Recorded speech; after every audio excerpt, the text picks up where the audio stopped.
The aims of the symposium are manifold. They include to expand and enhance knowledge on and for Australia-Africa relations, to promote African studies in Australia, and this is an area of studies that is seriously lacking. Australia once boasted several African study groups, study departments, and now all that have just been dismantled by the various university administrations. And I think it's important that we take a step to try to promote this within Australia. To share experiences, stories, and narratives of African Australians in relation to settlement, education, employment, and general life in Australia. And in the process to provide a platform for developing, mapping, evaluating, debating solutions for the future of the African Australian diaspora. Now, another important aim is to dialogue with key service providers like AIMS and the Brotherhood of St. Lawrence in relation to the African community in Australia. And we also hope that this symposium will be the starting point to engage in an exploration of the possibilities for enhancing opportunities, collaboration, partnership, investments between the two continents of Africa and Australia. And finally, to instigate new projects in conjunction with exciting possibilities associated with a new Africa or the African Renaissance. My role is to introduce our keynote speaker. And we are fortunate this morning that we have a keynote speaker, and to crown it all, a female keynote speaker as well. Jacqueline Zwambila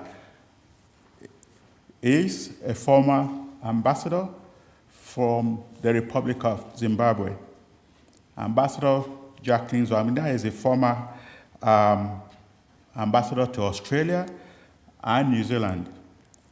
She is the founder of Onako Global Consultancy, a company that provides creative engagement solutions to governments and organizations, setting strategic counsel to engage with public policy stakeholders and businesses in Africa and Australasia. What an honor it is to address this important inaugural dialogue. To me, this signifies the beginning of many more dialogues that will follow, and more critically, that this first dialogue delivers actions and not just a talk shop emanating from this gathering. It is also befitting to note that the Dialogue Symposium is the last event marking Africa Day celebrations in Melbourne and brings together many groups to debate and seek solutions to addressing our stay in Australia as Africans. Melbourne leads the states of Australia in Africa celebrations, I think. I stand here today, humble and proud, representing my African hood at this symposium. And in this regard, I humbly give my due respect to the first Australians, the Ulundira people, traditional owners, past and present. I'm a child of the soil, a daughter of Africa, and I speak not as a fundi or expert on economics or any other academic discipline or even professional. I speak as an African woman, mother, grandmother, sister, friend, diasporan, grappling with issues that impact my country and others in the motherland. He's originally from Uganda, but moved to the Sudan in the 1980s to complete a diploma in optometry and visual sciences, and he then moved to Egypt, where he lived for 4 years with his family before arriving in Australia in 2000. Polly worked with the New Hope Foundation between 2000 and 2004 as a settlement worker and volunteered with the Sudanese Australian Integrated Learning Organisation between 2000 and 2005. Along the way, he graduated from Victoria University with a Bachelor of Arts in International Community Development. I'm just going to start to give it a bit of a context because it's about the African settlement in Australia, and me working in the refugee sector where we've seen a number of Africans arriving as refugees. But the background to that is that immigration to Australia is a very highly planned and regulated kind of a process. People have to come here through different categories of visas.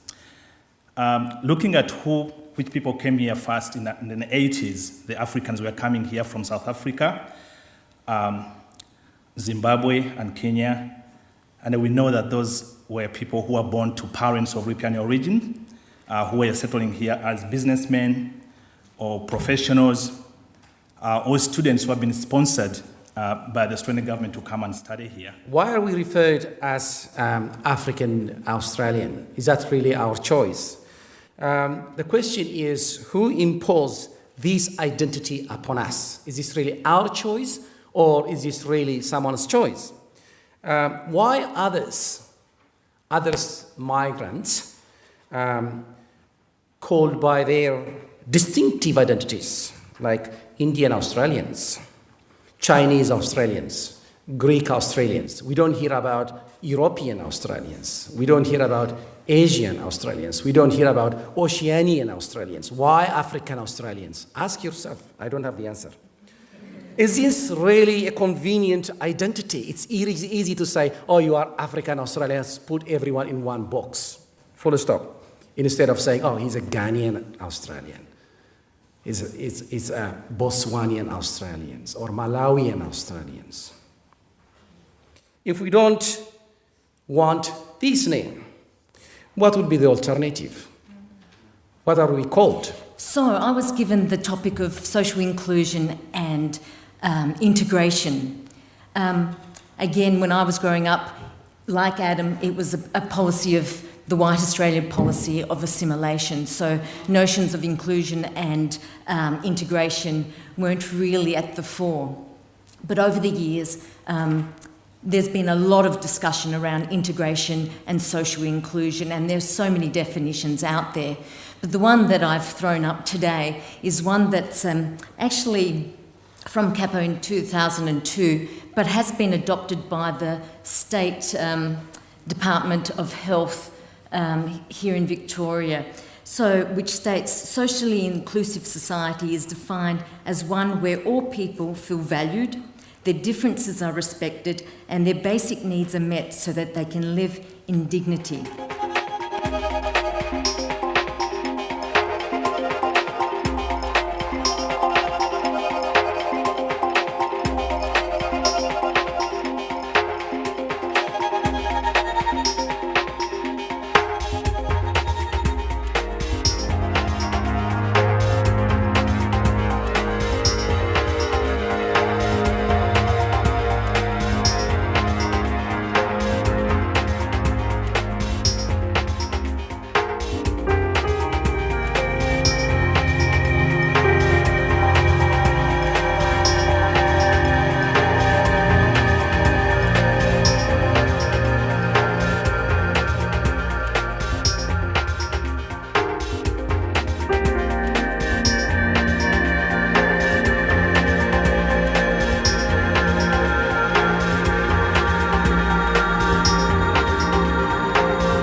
Our panel is called Enhancing Resilience, but what does resilience mean? And Michelle, of course, being a very learned professor and director of the Centre for Cultural Diversity and Wellbeing and Professor of Cultural Studies at the Victoria University, which actually has many, probably the university with the greatest number of people, I make that claim, from diverse backgrounds and new communities, I imagine, is well placed to talk about this. Michelle's research focuses on theories and practices around cultural diversity in a number of different contexts.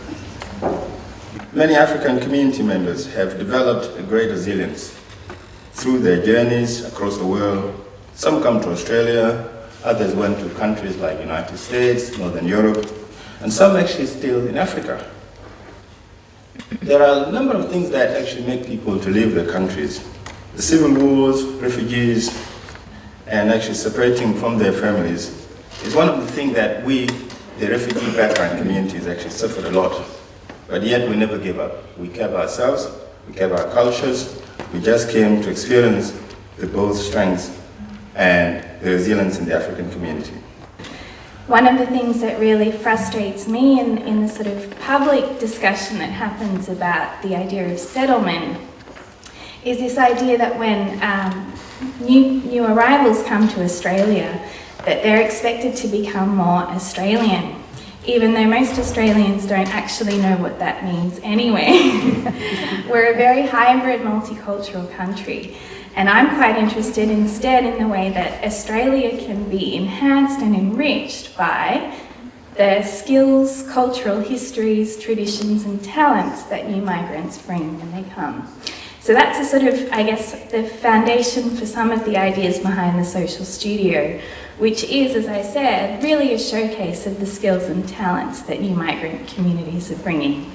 In particular, with a focus on art and design, through our fashion label and the events that we have alongside that, including fashion parades and so on. We share ideas from different organizations, but the main leading organization was the African communities.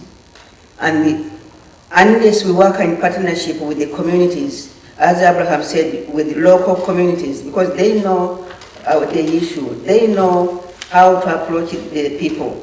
Other service providers, they will have to work in partnership with the local communities, with the community leaders, to be able to provide services to our community, appropriate services to our communities.